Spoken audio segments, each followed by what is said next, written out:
Hello, everybody, and welcome to On the Fence. Defense. Welcome to the inaugural episode of On the Fence.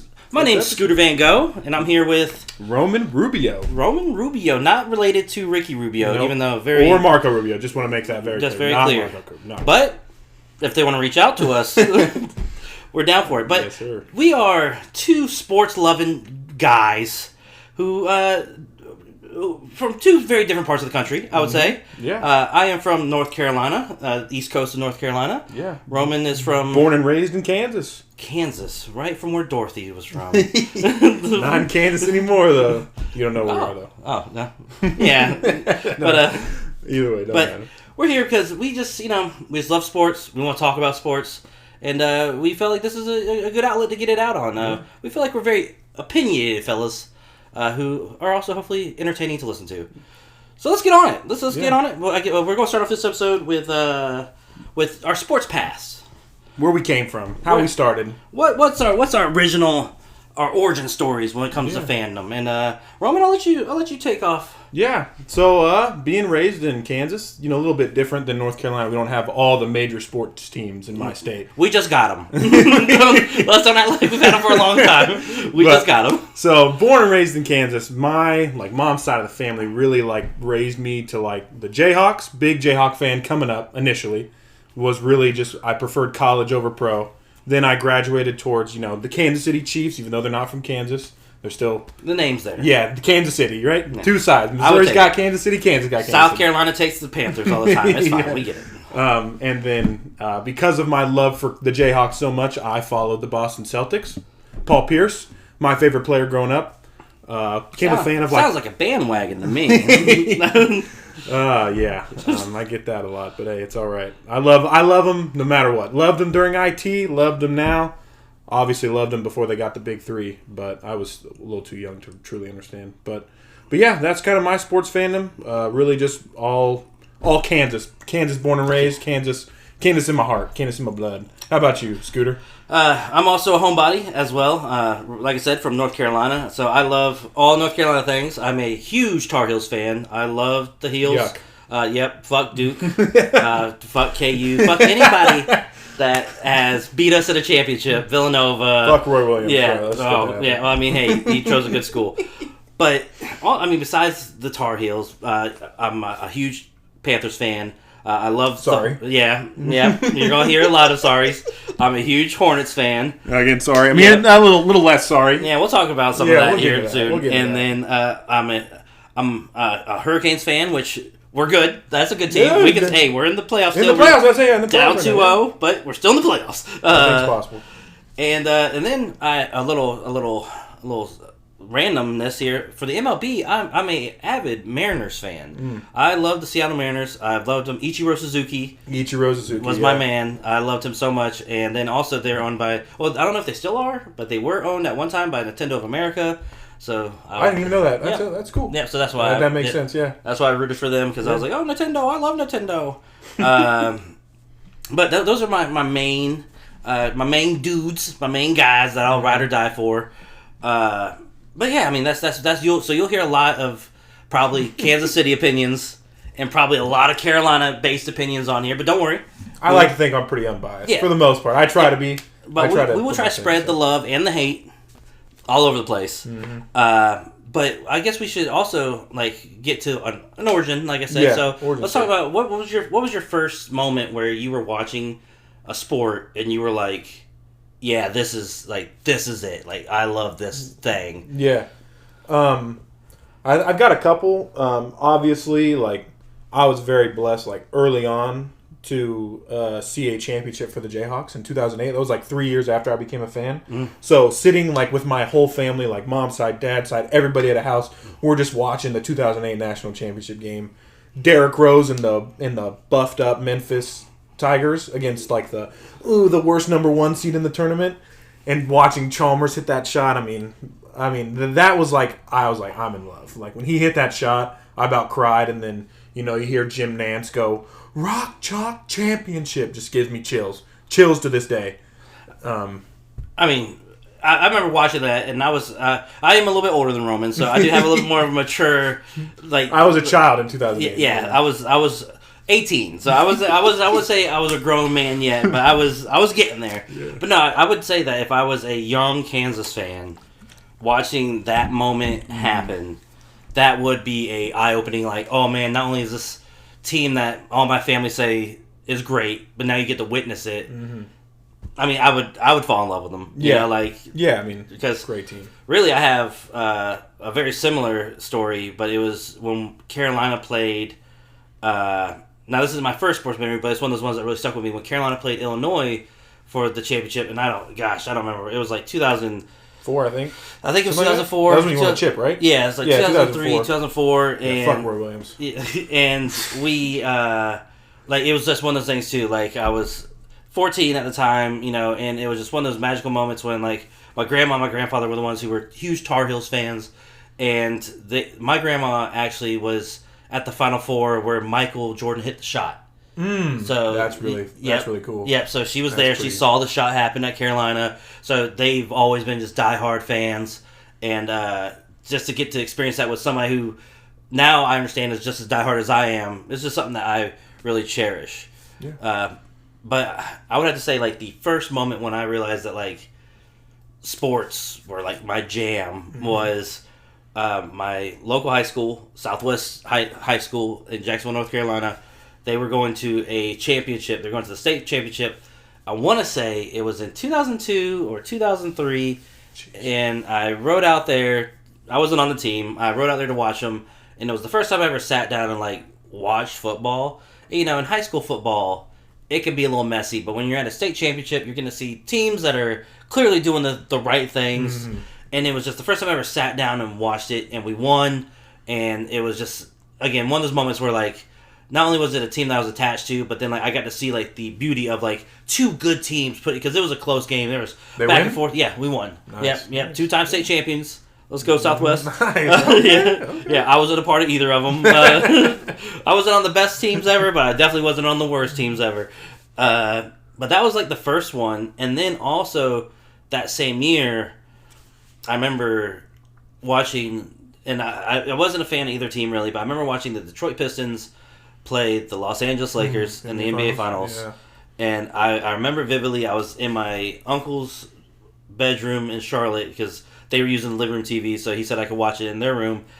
And I just remember for like the week I was there, I watched all the games, and it was just mesmerizing to watch a defensive team as good as the Pistons were play against an offensive juggernaut, and then for Detroit to win the way they did, because I think it was like 4-1 or something like that. Yeah, they dominated. Yeah, and it was just one of those eye-opening moments where I was like, oh man, like, because everybody, Kobe, Shaq, and you just see these guys that were rough and tough, and one of them being a dude from North Carolina, Rasheed Wallace.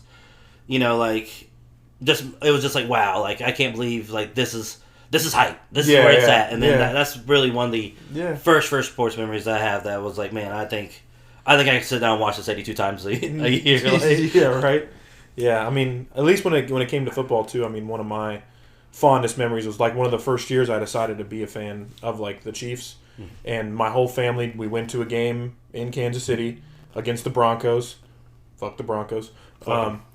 And yeah, fuck the Broncos. I'm on that train. And it was just all like every male from all like male figures of my life, like my dad, my grandpa, my other grandpa, my uncles, all that, just went to the game and we just watched the Chiefs and the Broncos playing 2005. I don't even remember what happened in that game, but just watching, being a part of like that was my first time in like a stadium, a sports stadium, and it was just like electric. Like I just remember like my grandpa, who's like lifelong Chiefs fan, just getting emotional. Like we were in nosebleed seats, and he was just like, "This is the best day of my life," and I was like, "Oh my gosh!" Did you say they won? I don't remember. I really don't. I'll have to look up the score like 2005 against the Broncos, but nosebleeds. Like I truly don't remember.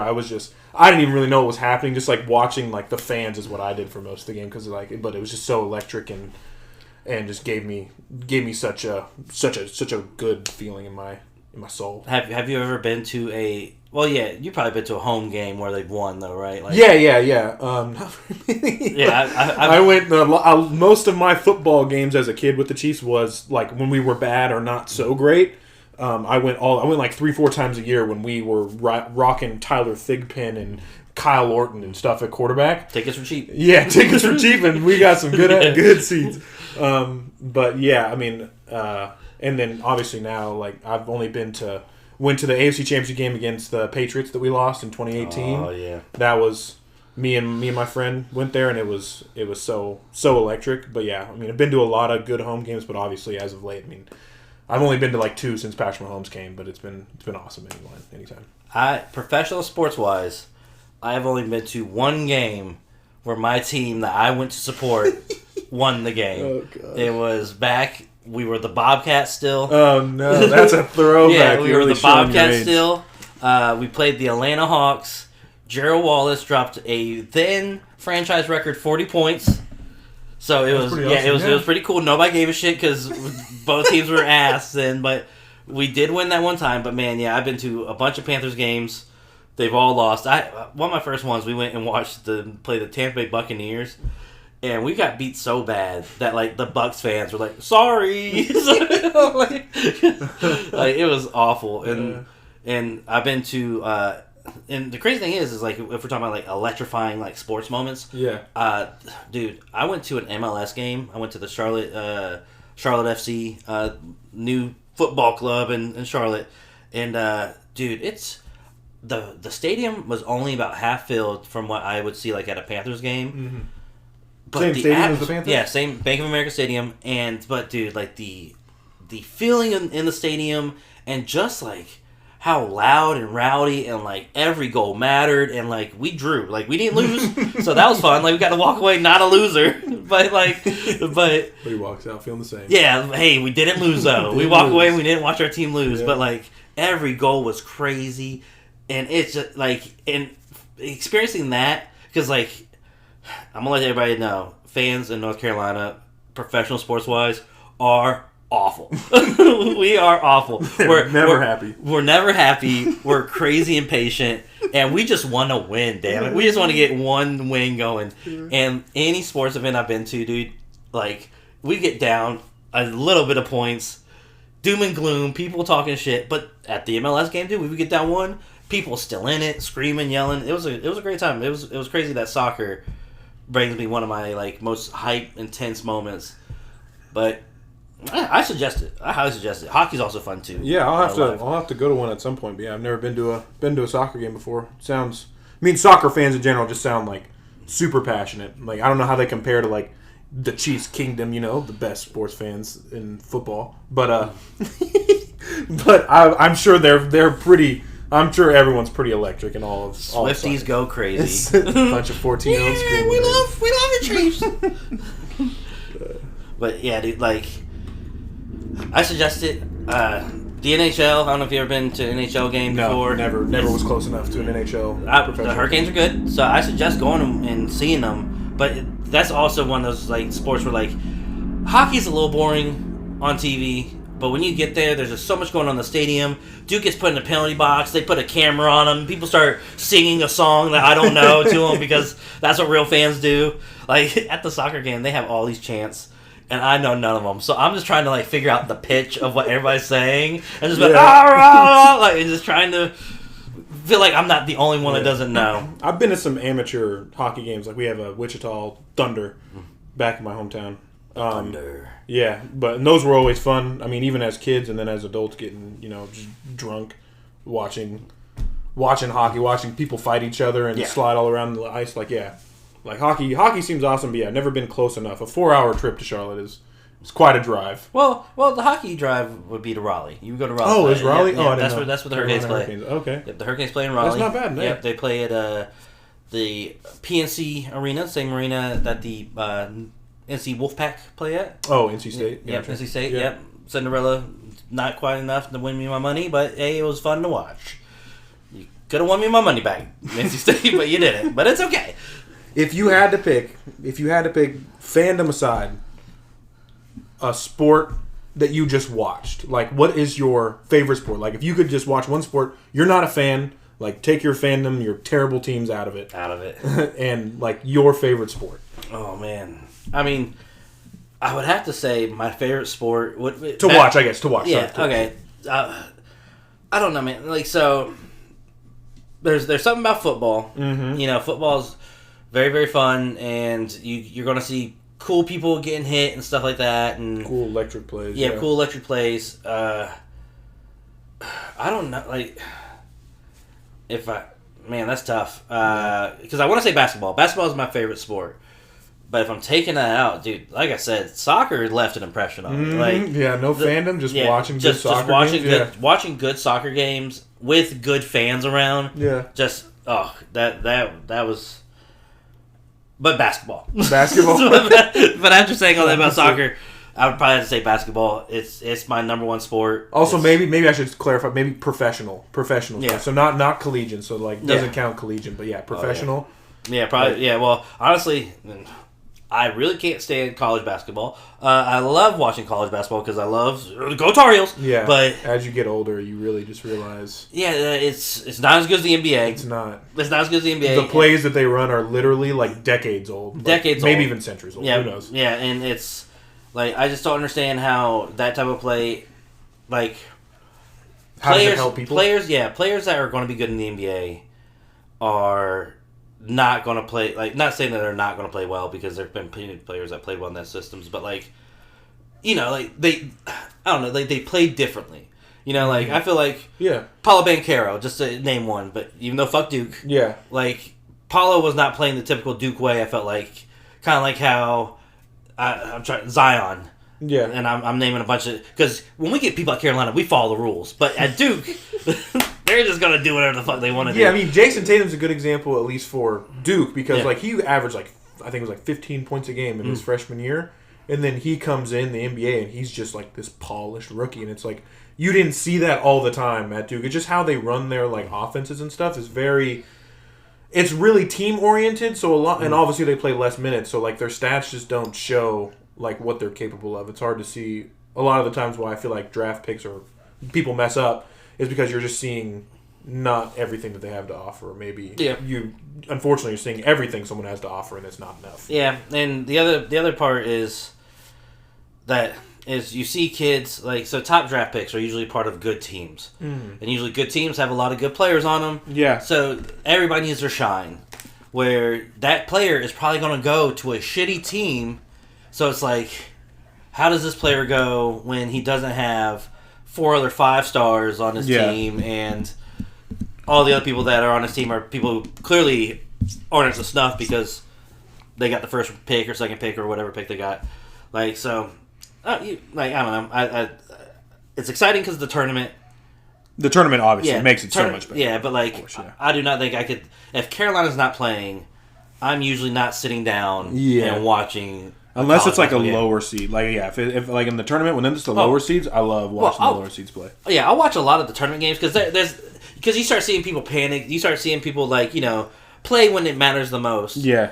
And that's cool, but like a regular season game between Wichita State, Shots fired. and Purdue or something, I don't know. Shots fired. Who knows if they ever play each other? But if those two teams play, I wouldn't be like, oh, I want to see two college teams play. Yeah. Like, but college, have you? Well, yeah, you said you went to a KU game, right? Yeah, I've been to a few KU games. Yeah, that's college ball's fun. Though, It's electric. Like, the fans are great. The student sections, I mean, yeah. I heard Clippers are trying to do like a student section type thing for their new arena. I'm interested to see how that works. Yeah, how does that work out? I don't know, but it's going to be interesting. Like, you have to be a Clippers fan, and like, How do they prove that? I don't know. I name a Clippers player. Like, what do I do? Then I sneak in there, and then I really disrupt things when they see a away team jersey. But yeah, so yeah, we can take a little turn and maybe start talking about what's going on right now. Okay. We could talk about. We can start with football and then head to basketball since basketball is the freshest thing going on. Well, football, not much going on. Draft just happened. Yeah. How you feel about the Kansas City Chiefs? I mean, Xavier Worthy, great pick. A lot of great other people, but Yeah, a bunch of dum-dums let the Chiefs get a fast player, so great. Dum-dums, but hey, we drafted a dum-dum like last year. We drafted a dum-dum last year. There's a dum-dum that's now gone, which, as a Chiefs fan, it has to be frustrating for you. I mean, yeah. Because he clearly looked like, for a team that needed a young receiver to start stepping up to be like a cornerstone receiver. Mm-hmm. I mean, I don't know what's going to happen to the kid. I don't think People are saying the photographer punching thing is fake. That's what I've been seeing from Chiefs people, but also we don't know nothing yet. But I think that out of the two offenses, that's the least worst one. For sure. So running into somebody in a car on a highway is definitely worse. I mean, he deserves some kind of. He deserves some kind of time, and I mean, how long did Calvin Ridley have for betting against an entire year? More than that. You know what I'm saying? Like Calvin Ridley was betting, in which I get the integrity of the game, but he could have killed people. Yeah. You know what I'm saying? Like, and then had no remorse about it. He ran. Mm. Like, so, I don't know, man. It's just... It's terrible. I mean, And it's just so crazy to me because outside from a non-Chiefs fan, like, just looking at a person, like, how do you get... Like, and I understand you're a second-round draft pick, so you didn't get the first-round pick that you might have wanted to be. But you get picked to the Kansas City Chiefs. Yeah. Then you go on to make big plays to win a Super Bowl. So now, you got a Super Bowl ring first year. Yeah. You got a quarterback that apparently loves you. Yeah, and nonstop talking about how great he is and how awesome he is. And you go and do this dumb stuff Yeah. for clout? For, what? Like, what are you getting out of this? Because I know you're not getting paid as much as what the NFL is going to pay you. And if so, like, holy crap, stick with that job. but it just makes no sense to me, like, why these guys, like, get into these situations and are so okay with just throwing it all away. Like I said, for usually what it is to make people from their hometown happy. You know what I'm saying? Like, and those people usually don't give a crap about you. Yeah. They only care that you got money to let them drive a Lambo with you or whatever. And the craziest thing is the only reason he's in Texas for that situation, Yeah. is because he's training with Patrick Mahomes to get better for the next season. That's why he's there. Ugh. I mean, I think he went to college in Texas. I think. Did he? I think so. Yeah. I don't know. I'm drawing a blank where he went to college. But like they're literally like the day before he was training with Patrick Mahomes and Hollywood Brown, the guy we just signed. Like, so that's why he's there. He's there to get better for the next season with the quarterback that's supposed to be the next great. Yeah. It's just great. Yeah, he makes me so mad. I hope he gets his ish together and comes back whenever his suspension. Hopefully, he does deserve a suspension because he definitely deserves. He deserves to learn from his mistakes. Like you can't just let this slide. It sounded like before this photography thing came through that it was going to be like he might not have been suspended this season. Which is nuts. Which is insane. Which is nuts, dude. Like it just makes it where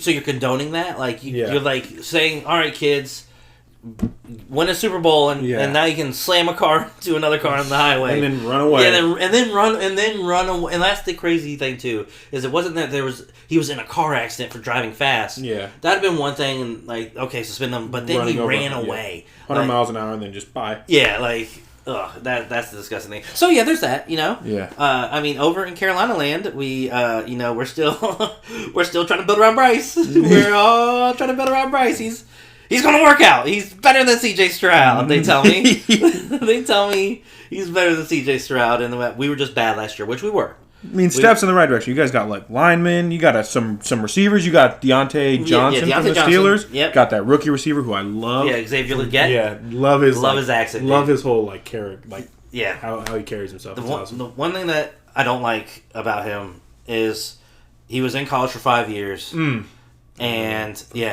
5 years. Wow. Yeah, he was in the college for 5 years, and also this is the only year that he's really produced. Oh yeah. Now, there's been a lot of reasons that people throw around, like I guess 1 year his parents died, which I mean that's going to affect you on the field probably, and then South Carolina was just also bad quarterback wise for a couple years before they got Spencer Rattler. So I've heard all these excuses from South Carolina fans on why he's good. Yeah. But I just don't like that he was only good for a year. And there was receivers that we could have got that produced like A.D. Mitchell, which I don't know what happened to him, why he fell into the third round, but yeah, that was crazy. But he was good. He was good at Georgia. He was good at Texas. Like that was somebody that I thought maybe we would go for, but we get Xavier Legette, maybe DK Metcalf 2.0. We hope Jonathan Mingo. Jonathan Mingo. We were hoping Jonathan Mingo was him, but let me tell you what really concerns me. We drafted Jonathan Mingo, who did nothing at Ole Miss last year. He just looked like DK Metcalf. So we drafted him because we were like, he looks like DK Metcalf and he went to Ole Miss, so he must be DK Metcalf. And he's not. And then what upsets me is when I'm reading all these pro comparisons on all the NFL.com, Bleacher Reports, all this crap. Everybody's getting cool comparisons to like decent players. And then I go look up who Xavier Legette's pro comparison is, and it's Jonathan Mingo. And I don't want that. I don't want Jonathan Mingo. I want DK Metcalf. Yeah. But I'm hoping for him. You know, we drafted a running back because God, we need one of those. Chuba Hubbard apparently isn't good enough, and we're stuck with Miles Sanders. So let's get one more running back in there. We could have gotten a center, which we really needed, but you know, you got some linemen though, right? You signed some. Yeah, linemen, we right? signed two linemen. Drafted a couple, right? No, we did not draft any linemen. Oh, we did not. My gosh. We signed two of the best guards that they say in the free agency this year, which I'm happy about. We got to keep Bryce up, but we didn't get a center. We're moving one of our guards to center, who's never played center in the NFL. Yeah. So we'll see how that works out. We didn't get a corner, even though J.C. Horn is always hurt, and we don't have a real number 2 corner, even though I hear we're trying to get Stephon Gilmore. I did hear that as well, yeah. But he's probably not going to show up till August. He's old. He's not signing until he's got to go to training camp or something. Yeah. So, you know, we're still in the positive. We're trying to be positive over here. We're going to keep pounding and hope Bryce gets taller. Realistic. I mean, at least and also looking at it like in terms realistic, but also in a positive sense.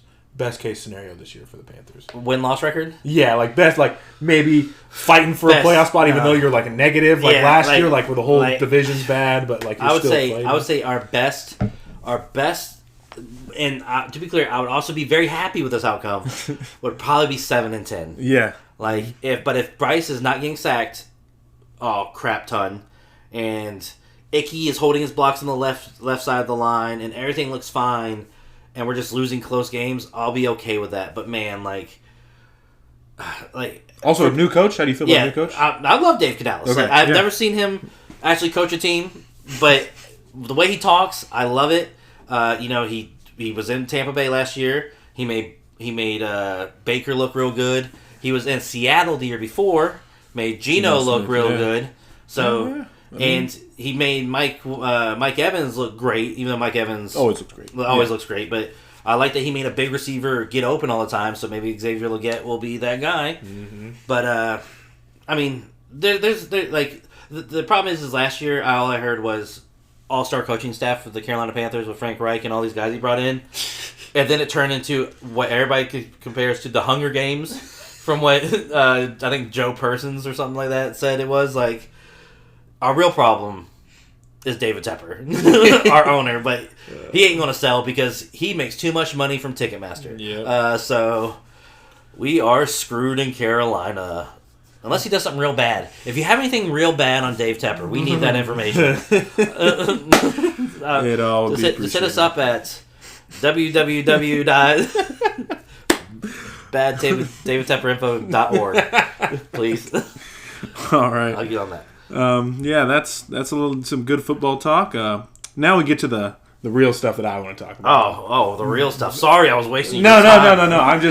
I'm a real basketball head. I love basketball. Yeah. So I love talking basketball. Playoff time, it's best time of the year. And your team's in it. And my team's in it. That's always more fun. Team aside, though, I love the playoffs. Even if the Celtics weren't even involved whatsoever, I would be watching almost every game or every game that I could.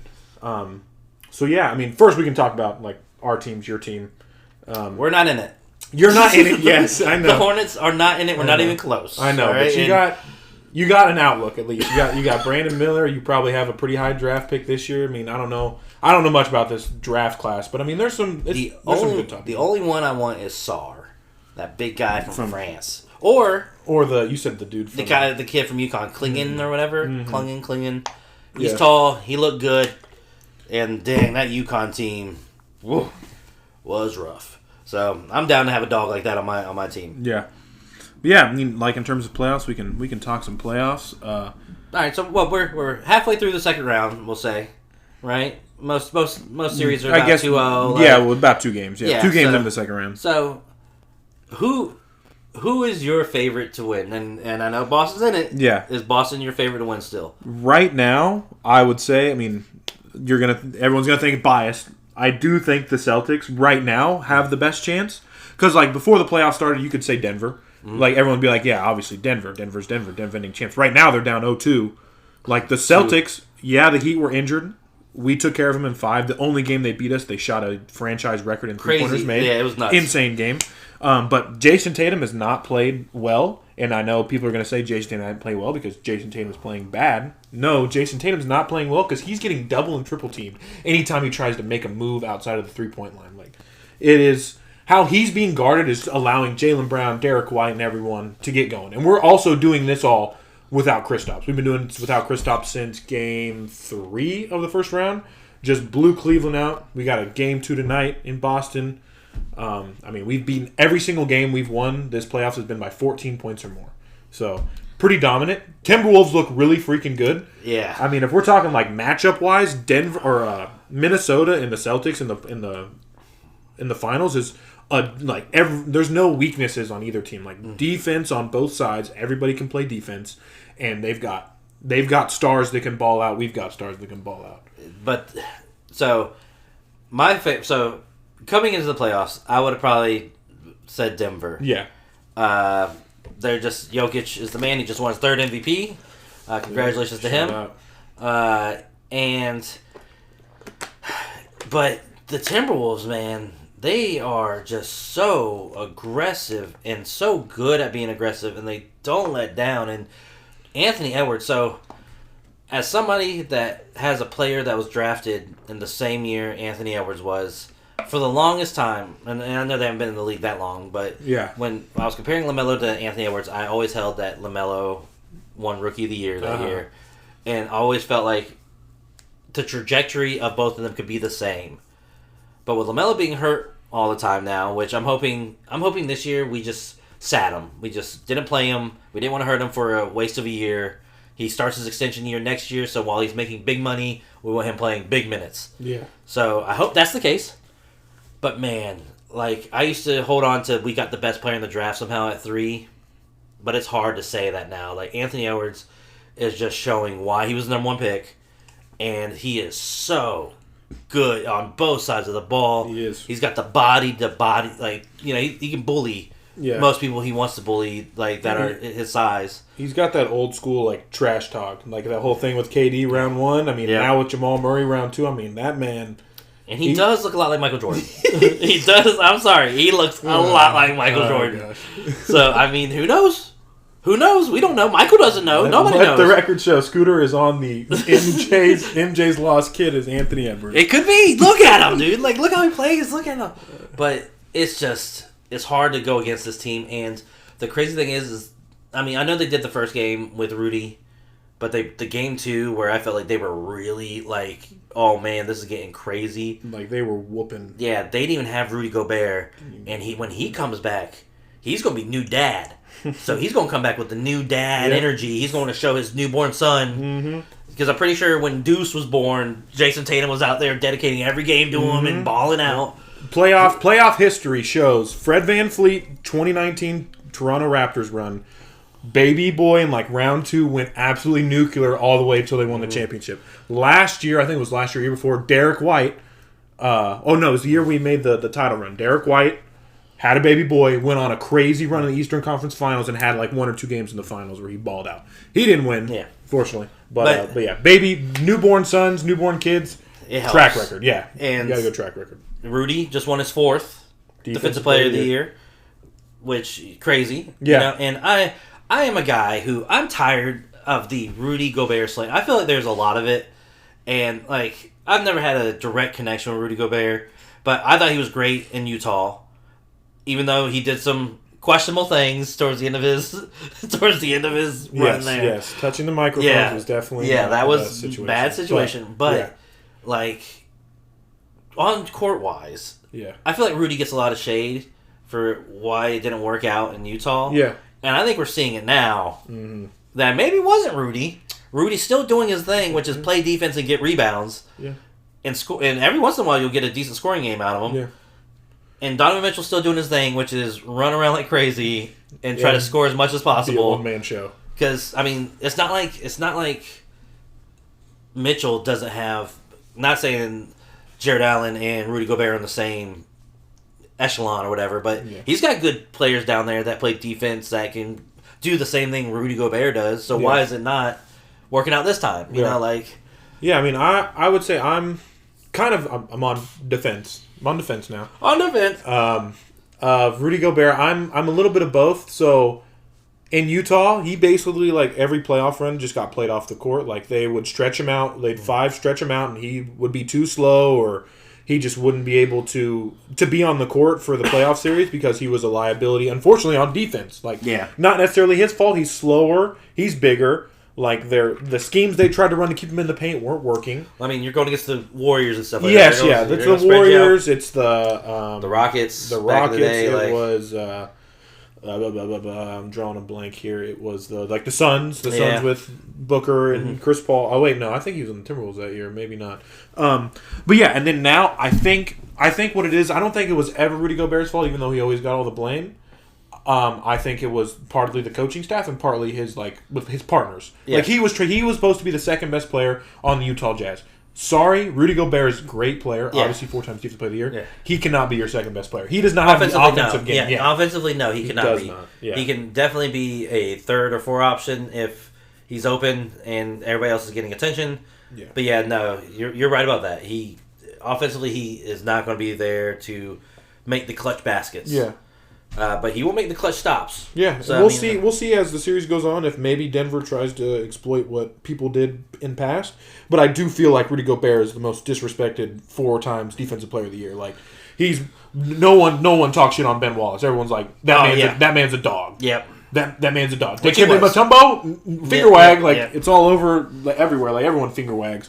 Like he is definitely so disrespected as winning 4 times. Mm-hmm. But that's also, I mean, in a way, playoff success may have something to do with it because Dikembe Mutombo, he competed for championships, or at least got to championships, and then Ben Wallace won a championship. So then here's a question, and this is always a fun question to ask, the Hall of Fame question. Rudy Gobert, right now, they don't win a championship this year. They never win a championship. Is Rudy Gobert, and he's in the Hall of Fame still? People are going to hate that. Hate that. People are 4-time Defensive Player of the Year. Yeah. You can't tell I forget if it's like football or basketball who tells it, who says this saying, but can you tell the story of basketball without this player? Like they should be in the Hall of Fame if you can. Yeah. How can you just skip over these 4 years that he won Defensive Player of the Year? He wasn't a factor. And constantly, if he's not winning Defensive Player of the Year, Rudy's a dog on defense. He's always been in the running pretty much. And other than recency, bias, the year Marcus Smart won Defensive Player of the Year, people were kind of just felt like they were over, they wanted let's get a guard now. We haven't been a guard in 20 plus years. Let a small guy get it. Let a guy win it. And it's always narrative based. I mean, I think Jokic and Gobert are good examples of trying to defeat the lazy narrative. If the narrative doesn't fit, people are tired of this guy winning this award. If you're good enough. Not a lot of people want Rudy Gobert to win Defensive Player of the Year again, but here he is. He fucking won it. And it's just because he's literally that good. Yeah. And people will make the conversation, Wemby. Wemby should have won. Wemby is nuts, though. He's nuts. Yeah. But we can't, this is the thing, and I have no ill will. I don't dislike. Everyone's entitled to enjoy basketball how they want to. Yeah. You can't just look at the stats. You can't just look at the stats. You got to look at the games. You got to look also at the advanced stats, the defensive, on and off the court rating. And are the things he's doing on defense making his team win? Exactly. And the Spurs, it's not all. And I'm not saying that the Spurs winning is Victor's fault. Yeah. Or losing. You need to have a good team to win Defensive Player of the Year. Unfortunately, as it is, you can't just be good at defense and win Defensive Player of the Year. His on-off, Wemby's on-off, defensive percentage wasn't that impressive compared to Rudy Gobert. They're number 1 defense when he's on the court. They're 20-something when he's off the court. Yeah. In the regular season. They've obviously done a lot better in the playoffs with him. But yeah. People that think Wemby should have won are just looking at his 3 blocks a game or whatever it was, and 1 steal. And they want the new legend to start out. Trust me, he could easily get in that 4 Defensive Player of the Year conversation at some point because that man is insane. Yeah. He just needs a better team that helps him out and they win more games. And really, how long does Pop stay around. He just signed like a big extension. But to he's old. I know. Like, yeah. You know, like that. Like 1 year, he could just wake up and be like, True. Nope, I've decided this is it. True. And then like, what happens? How much? Even though Wemby was very good before he came into the NBA, Yeah. how much of him getting much better very quickly is having a Hall of Fame coach that knows how not only to deal with great tall players, but great European players too. Like Popovich knew how to handle Tim Duncan and David Robinson, but then also he understood the Europe game because he went and brought Manu and Tony, and Made then Manu like be a 6-man his entire career. yeah. That man could have had one of the better careers than he did have if he didn't sacrifice for the San Antonio Spurs. But I still think Manu's Great. Yeah. I mean, obviously he's Hall of Famer for a reason, but man, he was diminished to a 6-man role almost his entire career when he definitely deserved more. But that was also Popovich doing that, like being that guy, that Yeah. smart coach that understood Yeah. like having a guy to come off the bench that can be better than everybody else that comes off the bench on the other side. Yeah. Is going to just help. He you. started like, a movement with that for sure. I mean, look at like James Harden initially with OKC. Mm-hmm. Like, if I don't know, like if that happens, if Manu doesn't set that standard, like, hey, you should get like an elite guy to come off your bench. And but think about if they did that one more year. Huh? Think about if they did that one more year. They gave up. Think on about that if they so just think fast. about if they just gave him the money he wanted because man, he was such a discount. Like Yeah. his first contract with Houston was crazy. Yeah. But obviously, not everyone is Manu. People want their money. Yeah. And not everyone wants to give him their money. But like, unless we could talk about the Well, and I just want to say a little bit about recency bias. Going back to some of my origins. Yeah. I am a huge Steve Nash fan. oh yeah. I love Steve Nash. If you had to name one player, Steve Nash is the guy that I'm going to name anytime. And I love that he was 2-time MVP. I believe that he got hit with recency bias because I think he should have been a 3-time MVP. Really? Well, if you look at the stats, the year that he did not win an MVP Yeah. and the year that Dirk won it over him Yeah. was the best year compared to the 2 years before that. So, like, I just feel like Steve should have been 3-time MVP, but I also feel like people did not want... So, the whole problem... The problem was that MJ was the last guard to win MVP 3 times in a row. And I just don't think people ever wanted to have that conversation of... Well, Steve Nash did it, and then even though Dirk was good, I just don't understand how Steve didn't win it, but then everybody will say that Steve shouldn't have won his first one. Shaq should have won. I'm about to say, yeah. And the Kobe won the second time, too. Yeah. Well, the second one, we were seeing some offense that we have never seen before. Yeah. Like, I think the Shaq one's the better. The Shaq one probably was the one that Steve probably shouldn't have won, but I think people were just wowed by him and D'Antoni starting the whole 7-second offense, and that was...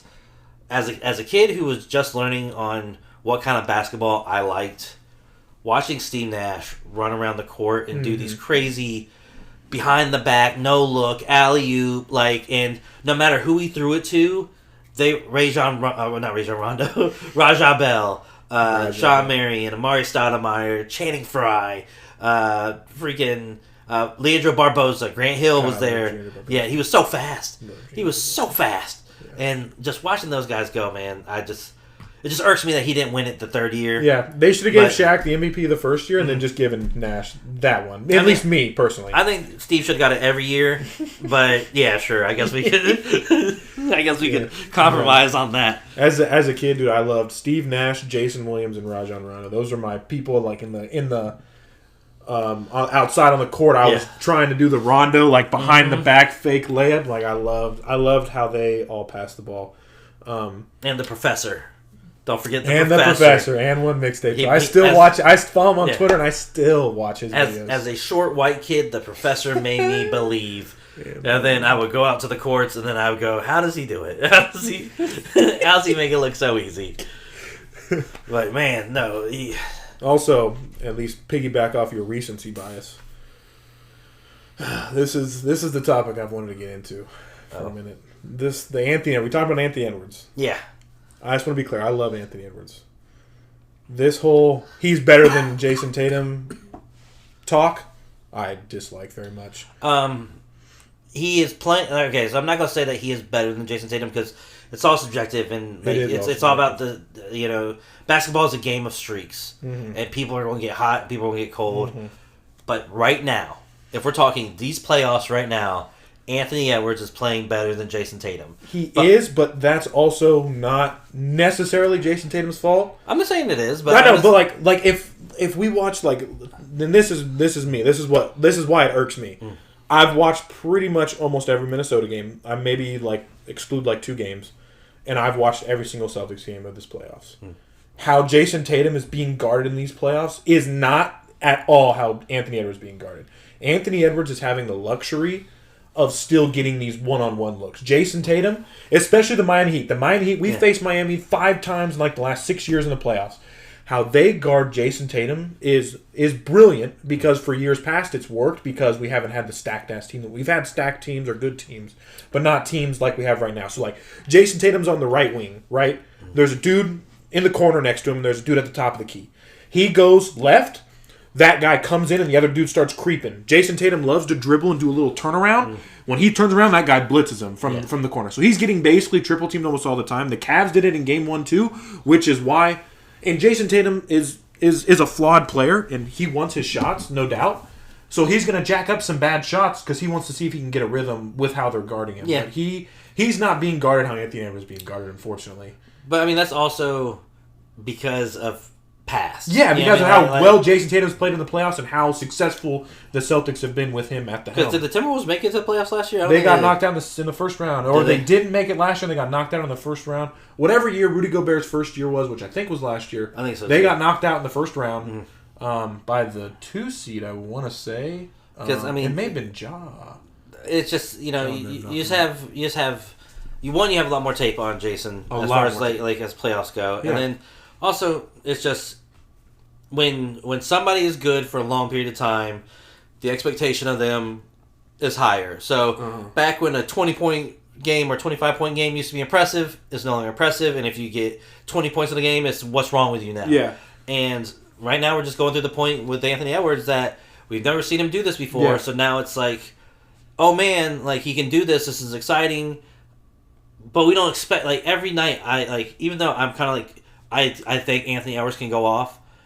I'm not expecting it because it's he's eventually going to slow down. Yeah, he's going to have to slow down eventually. Yeah. But will he? Who knows? Because he's, like I said, dude, just watching him play, dude, it's just... He plays great. He's not aggressive. A hater. Just want to be not a hater. He's bodying up people, and he's not afraid to go initiate contact because he's a thick boy. Yeah, and jams it down too. And like I said, if there's one thing that'll wear somebody down, it's you playing rough. Yeah. If there's 2 things that'll wear, is the second is if you're playing rough and shit talking them the whole time. That's when either they're going to break down or they're going to get mad. And either way, they're going to make mistakes. Yeah. See Pat Bev. God. Yeah. But I think Jason Tatum's run to the finals 2 years ago. That's when he really started seeing different looks like the double, triple teams. I think Anthony Edwards after this year, maybe even in the middle of this year, he's going to start seeing this maybe similar or similar looks or more aggressive looks to try and stop him and force everybody else to beat him. Well, who would they play? They would play either the Mavs, Mavs or OKC. I don't know if the Mavs are going to make it, man. You don't think so? The problem is, you can talk that serious. Yeah, the problem is Luka's great. Don't get me wrong. Kyrie, I'm not a huge Kyrie guy. He went to Duke for a game, and then also I just don't like him. But anyways, they have great young big men, but OKC, Shai Gilgeous-Alexander is probably the best player, in slightly. You think so? Slightly over Luka. I think so. Because I think Luka, even though Luka scores a lot, Luka's got to put up a crap ton of shots to do it, and I just feel like Shai's a little bit more efficient.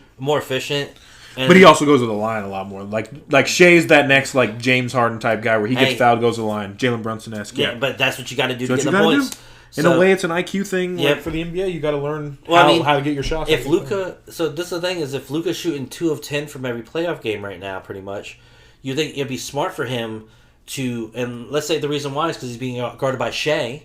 Yeah. You go get Shai in foul trouble. And now Shai can't guard you or whoever is guarding him that's causing this trouble. I haven't watched that closely to see what's bugging him so much in this particular series. But then you look at So I'll say right now, Shea's got a little bit of an edge on Luka. Then you look at the second best player. I mean, Kyrie has to be after them two, right? Would be the second best player. But then you look after that, like the fourth, the fifth, the sixth, probably the seventh best players on this in the series are probably all over on OKC side. You know, Chet's probably the best big man. I mean, over Derek Lively and in terms of like all around game, because like Derek Lively and Daniel Gafford, they play a role. Mm-hmm. They play like the Clint Capella role with James Harden. Like they're pick and roll with Luka, and they're like but basically just down low for the most part. But then you look at PJ Washington, ex Hornet. You know, I'm glad to see him out there getting some shine. PJ Washington, but PJ Washington or Jalen Williams. Definitely Jalen Williams. Jalen Williams going to win that matchup. Definitely Jalen Williams. Then we go to, let's say, a shooting guard. Well, the shooting guard would be Giddey. Yeah. And then, so you give that to Kyrie. And then their small forwards are... Lou Dort. Lou Dort. Lou Dort, and the starter for them, I believe, is Josh Green. Is Josh Green? I think Tim Hardaway just got back or just got healthy again. I mean, that's kind of a toss-up. I don't know who I'd want between those three. I'd say Lou Dort. Yeah. Lou Dort's a defensive menace. Yeah, so, you're right. And he can shoot a decent three when he's open. So...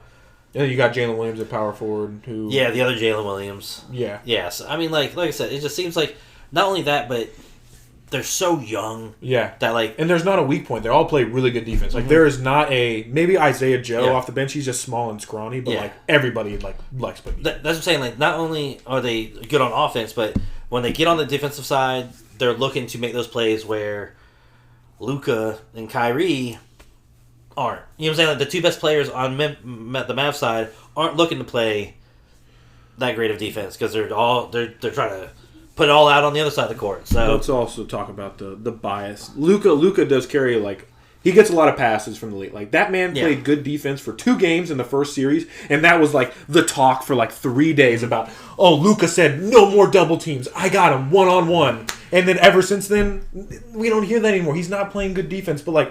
And I feel like that's the league in a way is making a defensive like resurgence because like look at the best players. Shea, 2-way baller. Mm-hmm. Anthony Edwards, 2-way baller. Jason Tatum, 2-way baller. That's about it. but what you're right. Young players are wanting to play better defense, and 2. What's the time? Let's check our time. 52 minutes. Okay, we're all right. A little more. We're all right.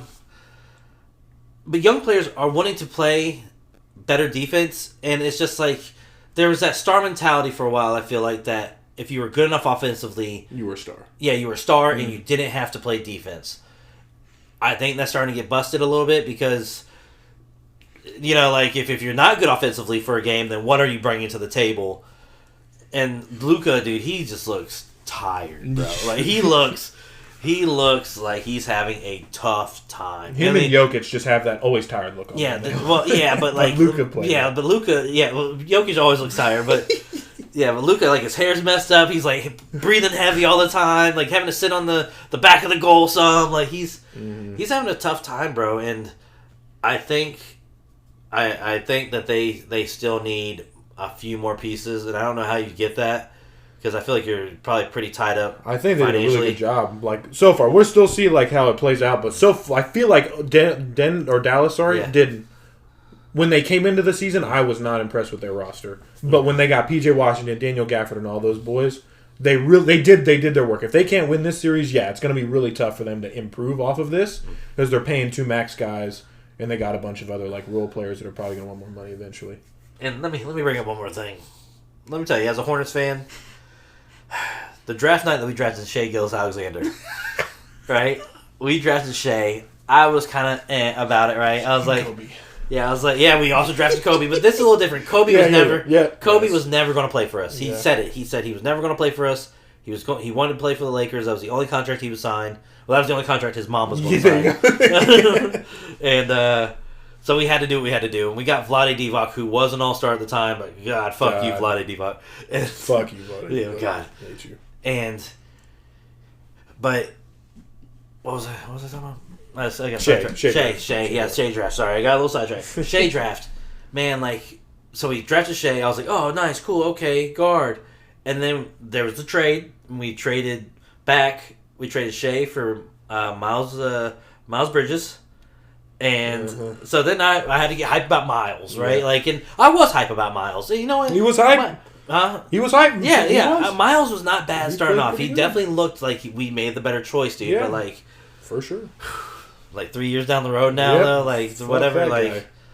gosh, dude, like it just sucks. Talk about bad fucking decisions. Yeah, right there. that's what I'm saying. Like, it just sucks looking back at it and being like, we could have had. And who knows if Shea's career.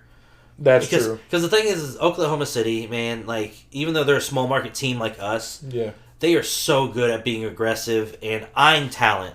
They're very good at drafting good talent. Fucking good, man. And we're not. Just look at their track record. Yeah, Their track yeah. record's insane. Yeah, you look at their track record and you look at our Oh, track record, shit. and so we probably would have never even put the pieces around Shea that he would need to succeed. Mm-hmm. But man, just to think that we could have had Shea Gillis-Alexander and maybe LaMelo, like that would have been pretty cool. Like, but that's a heartbreaker. Yeah. Right, that's a heartbreaker for me. Is there anything else we want to wrap this thing up with? Final or well, before, since it's the first episode, even though we're already like you said, almost halfway through the playoffs. Finals predictions and champion. Oh, finals. Just so it's on the record. First episode. Oh man, Stand by it. stand by it. Well, I've been hyping them up. The way they've been playing is very impressive.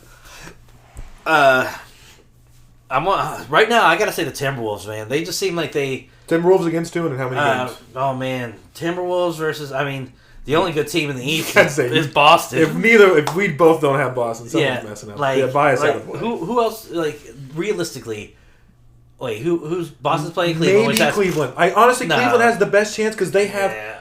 They've got Donovan Mitchell, but they also have Evan Mobley. They've got Darius Garland. If Darius Garland starts hitting, he's like Jalen Brunson. Like Jalen Brunson and them, they're playing good. Thanks. But Julius Randle's injured. Yeah, I was Mitchell like, Robinson's injured. think about if they had Julius Randle.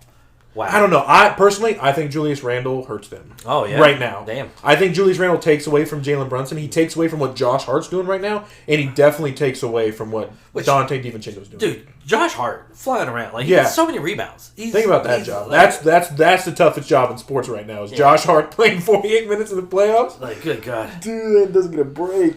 But I would have to say Timberwolves versus Celtics. Timberwolves winning 4-2. 4-2. You don't give us a game 4-2. 7. I don't think there's. Yeah, if you give us a game 7, it's over in Boston. That's right. I just think that if they keep playing the way they're playing and they keep getting the calls the way because they're not getting any calls right now. So Yeah. that also depends on if they That's get to a Jamal, series yeah. where a rep wants to call them for all the stuff, Yeah. then they're gonna be screwed. Yeah. But if they keep getting these calls the way they're getting them and they keep playing the way they're playing and Rudy comes back and his new dad energy, Yeah.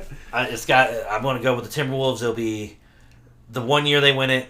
Everybody will go crazy. Kevin Garnett will be there probably. Oh, Kevin Garnett's there against us? Yeah. Oh, we got some problems. Oh man, We gonna have some Well, problems. he's definitely going to be there then. But who does Kevin root for? The team he won a championship with and has a retired number. I think he's retired from Minnesota. Yeah, I think so too. The team that drafted him, that believed in him from high school. Yeah. That said, hey man, we're gonna send you to Boston because we believe in you. We know that you want. We're gonna make sure you're good. I mean, he's I'm gonna go little balls to the wall pick here. uh, I think Denver's gonna figure it out. I think Denver's gonna come back, and I think they're gonna beat Minnesota, and then make it to the finals. make it to the finals. Okay. As much as I don't want them to, because I think that's the team that can beat us the best personally. But it's gonna be Denver versus Boston, and I think we get to Game 7, and I think either Jason Tatum or Jaylen Brown is like, yeah, it's our time. Oh, That's what I think. well, I hope the guy who's the most paid athlete in the NBA. He is the leading scorer right now for Yeah, the Celtics, I so hope he's making his money worth. I hope it's his time. We don't have He to got go. paid. He learned to dribble with his left hand. He did learn how to dribble. No one's talking about that. he learned to dribble with his left hand, and he's now going to win a championship. But yeah, that's episode 1 of On Defense. Hey, come back. Come maybe. back. I mean, hey, On Defense is the only sports podcast. The only one. on the fence. On Defense. On defense, baby. All right, bye. Bye.